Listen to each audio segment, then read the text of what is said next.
Internautes de la chaîne Littoral TV et bonsoir 18h sur vos écrans tey nag dañoo am mbégte daal di seeti ndaanaan rawatina nag ci diwaan bu Tëngéej tey ñuy laal lool langue politique gi nar am entretien ak ki nga xamante ne nii moo di conseiller ca mairie ville bu Tëngéej benn conseiller ca mairie ville bu Tëngéej lañ ñëw tey seet ak moom waxtaan muy wër ci turu Mamadou Sène ñeneen ñi gën ko xam ci Lay Sène mbokk yi nag xam ngeen ne tungu ne du teew ñu nataal. Bonsoir Mamadou Sène. Bonsoir waa Littoral TV bonsoir madame Salimata Lay Sène ma di leen nuyu di leen sant di leen gërëm kontaan trop seen teewaay bi fii. mbokk yi mu ngi noonu Lay Sène nga ñu amal waxtaan tey mu di Mamadou Sène di conseiller ca mairie bu Tëngéej ci noonu nag nga ñu dooree waxtaan bi ak kan mooy Mamadou Sène laataa rek muy nekk conseiller ca mairie ville bu Tëngéej. madame Mamadou Sène day mun naa ne. doxandéem la parce que Bambey la suñuy maam jógee yàlla daf ñu ñëw Tëngéej nekk fi xale nekk fi tout tànk jàng fi liggéey fi bokk nag si dans les domaines activité parce que nekkoon nañu président Médiour dëkk cité Sococim yàlla di dox ba li ñuy wax politique nattu dal ñu si ñu dugg si mais lu ñu si dugg musul yàq suñu activité bari nag ay jaar-jaar mais quand même politique daal dafa ñu neex parce que contrat moral bu ñu boole ak askan wi la contrat moral bu ñu boole ak Ablaye Wade la contrat moral bu ñu boole ak Karim Meïssa Wade la mais contrat moral bu ñu boole ak suñu responsable di Daouda Niang. ci langue politique googu nga ñu nga fekk nar a waxtaan ak yow ci langue politique gi nga bokk ñi nga xamante ni gën nañ fës ci parti PDS ana lan moo nekk sa diggante ak PDS moom nga njëkk a bokk ci parti wala bëgg Abdoulaye Wade moo ngi ci dugal. bon mun naa wax ne PDS. nattu la si man parce que très jeune damay jàng Matar Seck boo jógee Colobane aw Mérina di romb ay mag di toog foofu ñoom Alaaji Mademba Ngom ñoom Bioma Paté Sy ñoom Daouda Niang ñoom Aïdara Seck ñoom Vieux Assane Faye ak ñooñu benn paa nga foon bu ñuy wax bàyyi laay soirée comme que man dama j'étais bruyant 2 jours yu ne ma rëq su ma ñëwee mu moccal ma mais foofu la ñuy ne di waxtaan ñoom ñuy waxtaan affaire u PDS mu jóge affaire bi def virus intéressé ma élève da ngay bouillant donc fi ma doon jàngee presque meneur de grève laa woon bouillant lu ne donc biñ ma dàqee ñu teel ma dàq école parce que sama papa teel a génn àddina j'ai tout laissé ma ne damay liggéey pour soutenir mes frères et ma maman donc c'est dans ce soutien bi may liggéey laa commencé nekk marché si ñoo xam ne à Dakar ay militants PDS lañu PDS intéressé ma may seeti ñoom Daouda Ba ñoom Ousmane Ngom ak ñeneen ma di leen fréquenter. et ça fait très longtemps c'est le PDS à l'époque le PDS à l'époque ci la bokk ci ay militants PDS. waaw si laa ba benn bés mu am problème bu ngand bu fi am mu amoon ceeb bu ñu doon jaay ceeb bi am histoire ñu ooma bàyyi ma. su suba ga mu am ngandam grève nous étions dans les années 87 avant 88 grève boobu ñu toj rue Sandiniéry ñu jàpp ma boole ma ak Daouda Ba si oto c'était un avocat boobu bi nàcc ñu dem police du plateau bi ñu àggee police du plateau le lendemain ñu déféré ñu 100 mètres bi ñu ma déféré fa laa jëkk a gisee Ablaye Wade. Abdoulaye Wade nga gis ko ci li nga xamante ne nii peut-être xalaatoo woon ne di nga gis Abdoulaye Wade ci kër googu caabi féete la ginnaaw nga daje ak maître Abdoulaye Wade. dama ne xalaatu woon sax gis ko la preuve bi ma ñëwee dafa fekk mu di ñu romb. ci ban année. c'était dans les années vers fin décembre 87. on était très jeunes ñu ne ñun dañu fay jëlee ñun ay xale lañu mais day romb rek ma dem uti ko waaye ñu ma foo jëm ma ñëw nuyu ko. moom moo ne waa ji bàyyi ko mais eu égard à ma jeunesse gars yi pardonné ma loolu et je ne savais pas le lendemain ma gisaat ko. foofu moo njëkk a wane sa bëggeel bi nga am ci maître Abdoulaye Wade. waaw et ça mu mel ni nag une illumination chaque ngoon ma dem ñuy waxtaan yàlla def ñu boole ma ak Boubacar Sall nekk Boubacar Sall di ku baax ñuy waxtaan di waxtaan ba benn bés Boubacar Sall na ma man Tëngéej am naa fa benn xarit. ma ne ko si kan mu ne ma ku ñuy wax Daouda Niang ma ne ko déet man Tëngéej daal Daouda Niang bi ma xam day jàngale papam Elimane la woon mais rakkam ñoo bokk classe mu ne ma kooku la donc waxtaan ak man wax ma lu bëri si moom si lu baax. Daouda Niang ñu fàttali rek mbokku internet ci Daouda Niang mooy ki nga xamante ne ni moom moo jógee ci bopp maire ville bu Tëngéej ki ko wutu di Omar Cissé tey jii Daouda Niang bokk ci ñi nga xamante ne ba ngay gis maître Abdoulaye Wade ci jamono jooju moom bokk na ci ña nga wax ne ci maître Abdoulaye Wade itam la bëggoon. Daouda Niang dafa bëgg gis nga après bi ma gisee maître Abdoulaye Wade quelque temps après. ma di ko fréquenter parce que frère am Mamour Niang man moom Djibril Dieye Racine Ly Malick Kadam on était un groupe ñoo ma magoon mais ñoo bokkoon école et je partais les voir de temps en temps ñu di ma jàngal ci yenn affaire yu ma ñàkk comme par exemple su ma xamul dara ma dem si ñoom ñu jàng donc on avait une amitié boo xam ne dafa dëgër Mamour donc si kanaalam laa xam Daouda Niang ma xamaat ko aussi kanaalu ñeneen i nit ñu di ko wax di ko tëgg et puis temps boobu nekk opposition neexul et tout Rufisque boo nee opposition kenn lañ lay wax Daouda Niang Awa Diop dem ci yàlla si à l'est Daouda Niang lañ lay wax ba benn bés ma toog kër ñoom njànku ñuy waxtaan suñu benn pap bu baax Pape Cheikh Mbengue ne ma yow daal comme Daouda Niang yow opposition rek Ablaye Wade yow boo ñëwee fii Ablaye Wade rek comme Daouda Niang. kon mën nañoo wax rek mbokki internet yi ki nga xam ne moo di Mamadou Gueye Sène ndorteelam ci langue politique gi mu ngi dooree fa ka caabi féete ginnaaw foofu nga gisee maître Abdoulaye Wade ci foofee nga gën a fësal cofeel bi mu am ci maître Abdoulaye Wade kon jàpp lañ ne Mamadou Gueye Sène gis nga ci ba ko caabi féete ginnaaw fa nga gis maître Abdoulaye Wade ci nga commencé nag dugg ci langue politique gi feeñ trop ci opposition bi. non seulement Abdoulaye Wade dama fa dugg feeñ mais Daouda Niang daf ma gën a sublimer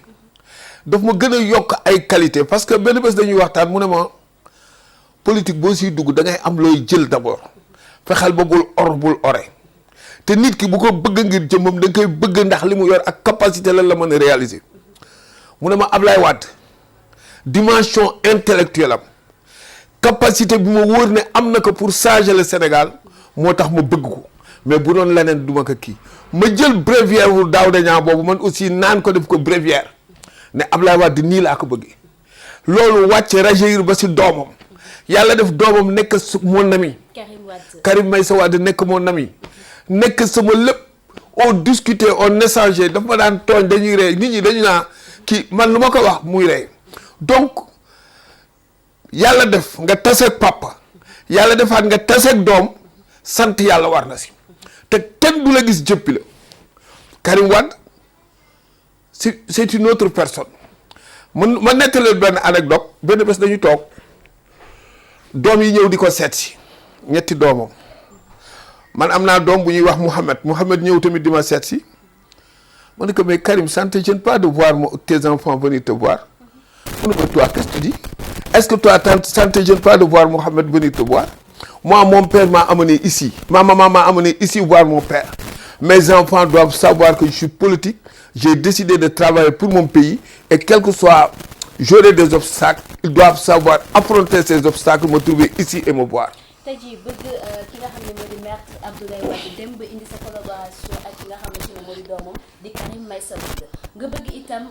am collaboration ak ki nga xamante ne moo di Daouda Niang tey sa collaboration ak Daouda Niang mu ngi mel ni feeñ na ba dem ngeen collaborer ba fi mu nekkee ci boppu mairie ville bu Tëngéej mën nañ ñëwaat ci collaboration boobu ci boppu mairie ville bu Tëngéej. Daouda Niang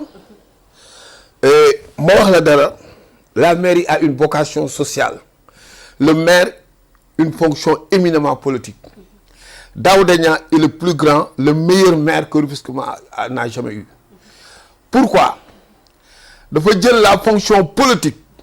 génne ko ci maire bi jël la fonction sociale indi ko ci maire bi qu'est-ce que ça veut dire c'est-à-dire boo politiquee di nga am ñoo faral ak ñoo faralul Daouda Niang dana Tëngéej gépp mooy seen premier magistrat donc Tëngéej gépp sont au même pied d'égalité que lui ay doomam lañu ay jabaram lañu ay mbokkam lañu amul benn démarche clanique mbaa partisane la démarche est participative et inclusive sous un format inclusif ressource Tëngéej la ñun waa Tëngéej ñoo ko moom mu ñëw nag ak un label parce que Daouda Niang bi muy ñëw da ngay am ma wax la tuuti rappel si moom gis nga doomu aadama boo gëmee yàlla wóolu yàlla foo jaar yàlla wallu la si bés.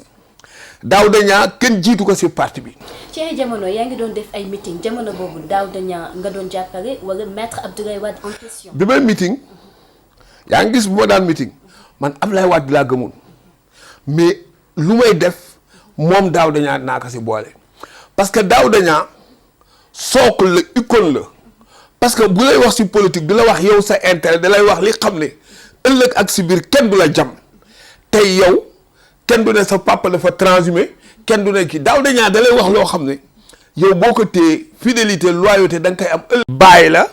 lépp la sa bàyyi sa mag poste du leen boole moom je le servais avec gaieté de cœur parce que lu ma ko defal wan na ma lu ëpp lool si mbaax lu ma ko defal guddoo la si mbaax gi ma woon si Daouda ça je te le dis et sa maison m'était ouverte partout et lépp loo koy wax. si Tëngéej bu ko wax ne ko bàyyil diw mbaa xulool ak diw boo ko waxee rek mere na la dana laa néegu noonu du fees booleel ñëpp man je suis le maire de la ville jalal na ko nag nga ne ko maa ngi seeti canal bu yàqu mu toog di la xaar ba bët sa tànk joxoo ko réponse du kii tous les projets qu'il avait il avait l'un des meilleurs projets tey moom Daouda Niang les assises de Rufisque le PUDD bii ngay gis moo ko fi indi bi bu koy indi daf ne Tëngéej salte na mais du yéen a koy wax na waa Tëngéej yëpp wax ku nekk exprimer li nga xalaat ne boo ko defee ñu def Tëngéej ñu regrouper ñëpp jël toutes les sensibilités ñëpp exposé ñu génn si le programme PUDD bi bu horizon 2035 Daouda je t'assure amul dara loo xam ne desal na ka xanaa dara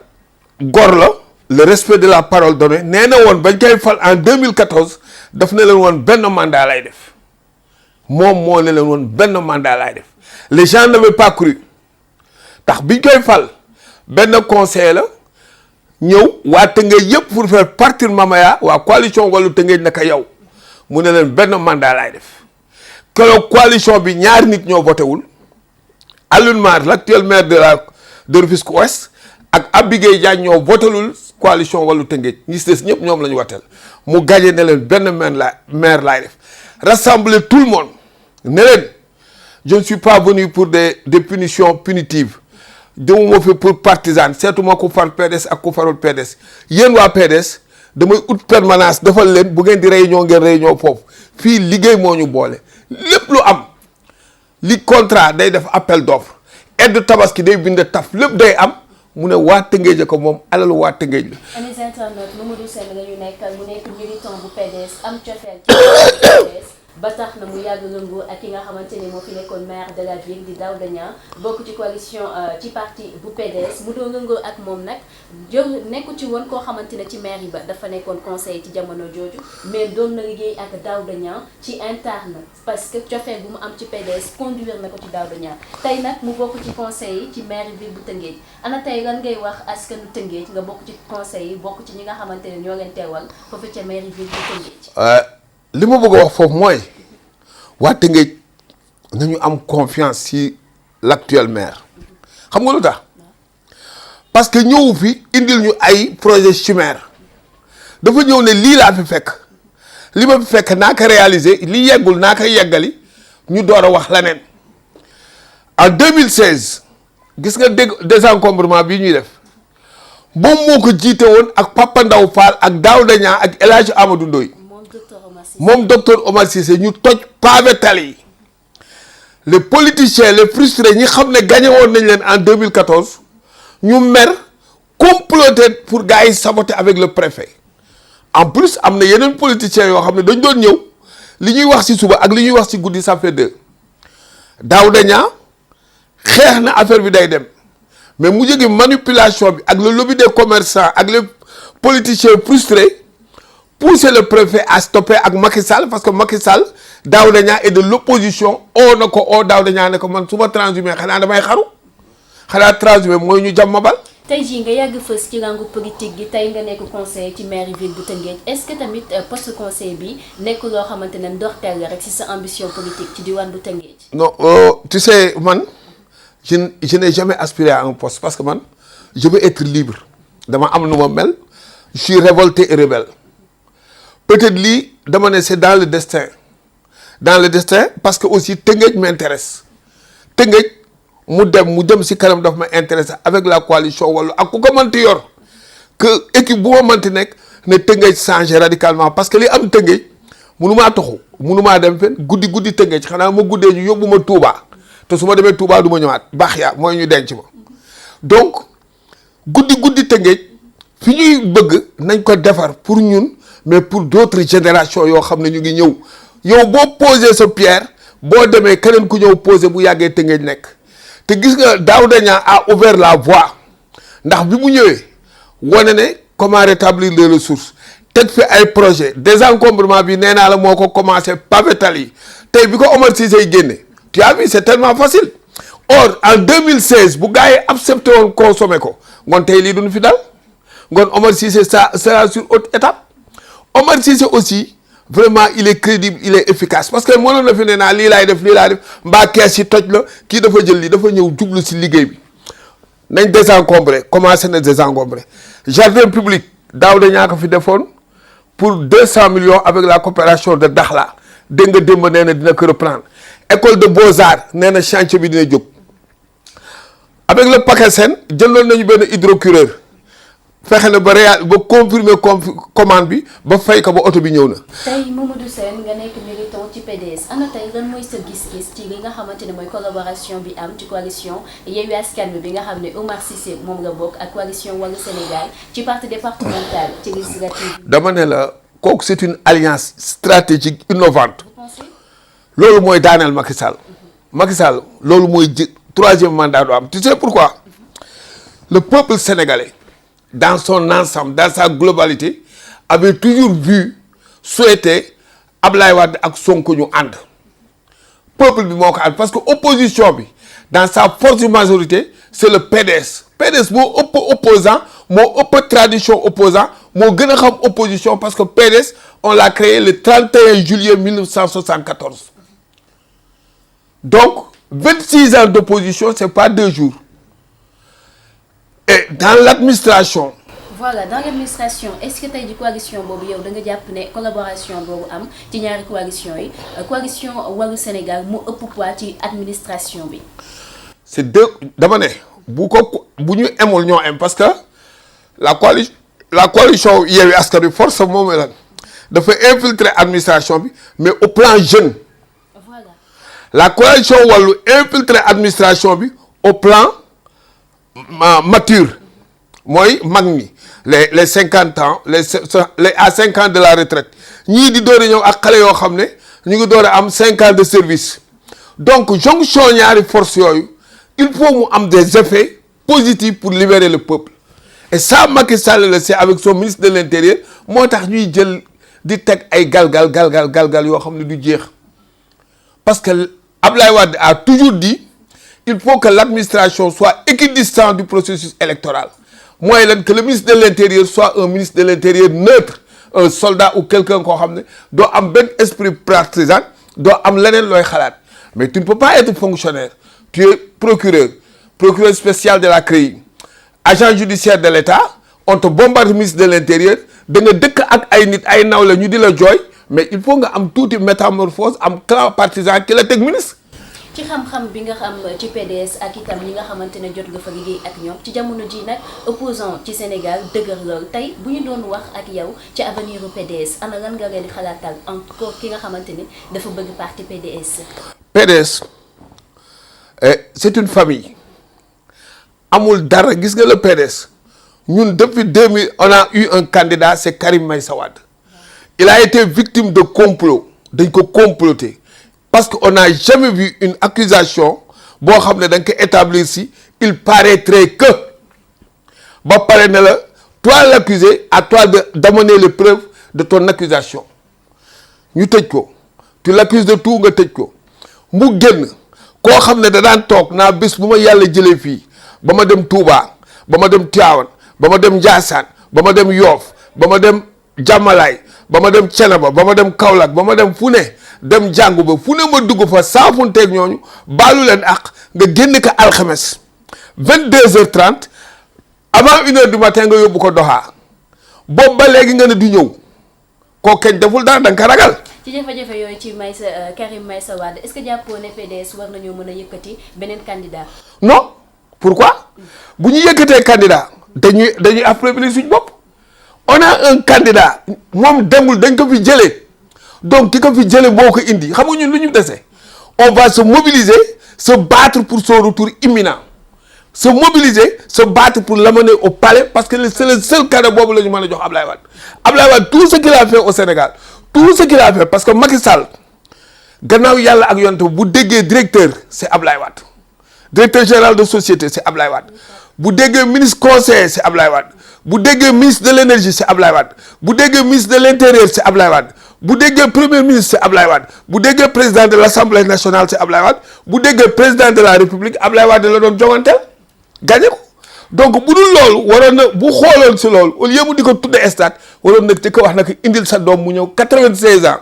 ku ko dund si Sénégal am na lu la yàlla may. kon Mamadou Sène jàpp nga ne le seul candidat sur le parti de PDS kenn ki ngay doon muy Karim Meïssa Wade. on a un seul et unique candidat c'est Karim Meïssa Wade. ci noonu nag Mamadou Sène nga yàgg ci diwaanu Rufisque rawatina ci langue politique bi tey nag ñu gis ne ak Alioune Mar à chaque fois dafay am ay jaxasoo ay coow tey mën nañoo leeral lool si diggante ak Alioune Mar nekk maire bu Rufisque Ouest. Alioune Mar c'est un ami entre nit ak nit amuñu problème parce que ay ñoo dëkk Colobane on a fait l'école on a eu des échanges mënuñu am problème c'est-à-dire on a eu un conflit dans la gestion dans la gestion man je ne suis pas de l'Ouest mais je ne peux pas comprendre comment un maire puisse prendre un citoyen professeur koo xam ne sa promotionnaire la woon yéen a amandoo maîtrise état bi financé la ngeen ubbi école un collège nga nekk foofu professeur ngay jàngale de 86 à 2014 ngay jàngale immaculée de conception nga jóge fa 2014 dem 2000 ba nga retraité ñu di la def indigent di la jox ay allocation 1 million 2 millions 500 si les ressources du contribuable man loolu laa ko mere ça on ne peut pas le tolérer loolu c'est grave ça c'est un délit grave nga jógee si di jaay ay suuf mais non il faut respecter les citoyens tu sais waxuma le Rufisque mais c'est le Sénégal tout entier on doit refuser on doit dire que Abane c'est fini l'impunité il faut savoir la combattre il faut que nit ñi yéen lii ngeen di def du yéen a ngi jël télé gàddu di ut liggéey mais lii bu ñu leen fayul mbaa amuñu lu ñu leen fayee mais fu ñu ngeen jëm alors il faut que les gens pensent aux générations futures il faut que nos élus savent rendre compte. kon yow jàpp nga ne avenir mairie bu Rufisque Ouest nekkul ci loxoy Alioune Mar. mais non Alioune Mar day jouer ak nit ñi il a été de 2002 à 2020 3 mandats de suite par la grâce du PDS ñoo ko fal renouveler ko falaat ko mu toog ba mu nekk 2018 mu bàyyi PDS ne day dem si Macky Sall pour un poste en demandant que sa fille revienne ñu wax mu ne dafa bari ay dossiers yu ne si kawam bi mu dellu see mu dem gëm sa bopp day delluwaat APR léegi presque dem na donc kooku c'est pas l'intérêt des populations qui l'intéresse c'est pas les populations intérêt population bi ñoo ressuscité dara si moom non c'est son intérêt crypto personnel moo tax muy jóg te loolu nit ñi ñoo ko war a bàyyi quand tu es maire tu dois être le gendarme de la ville tu es le père la mère le frère la sœur grand-père maamu population yi comme la vision de Daouda Niang comme cette vision que Omar Cissé dit inculquer il faut travailler pour tes populations pour tes administrés et c'est pas pourquoi dilapider les ressources en vertu de quoi la lay jariñ. voilà amis internautes waxtu bi nag mosul doy te du doy benn yoon ñu daal dina mat ci noonu nag la ñu bàyyi ki nga xam ne moo di Mamadou Sène ñu gën ko xam ci Mamadou Gueye Sène nekk conseiller ca mairie ville bu Tëngéej mu daal di tàggatu nee naa leen moom militant la sympathisant la ci parti PDS ba tey jii ci noonu la demee nekk conseiller bu mairie ville ñu tàggatoo ak yow Mamadou Gueye Sène. ma di leen gërëm di leen sant di wax waa PDS nañu gën a jàpp te xam ne day baax Karim Meïssa Wade day ñëw. nañu gën a jàpp xool ci Daouda Niang mi ne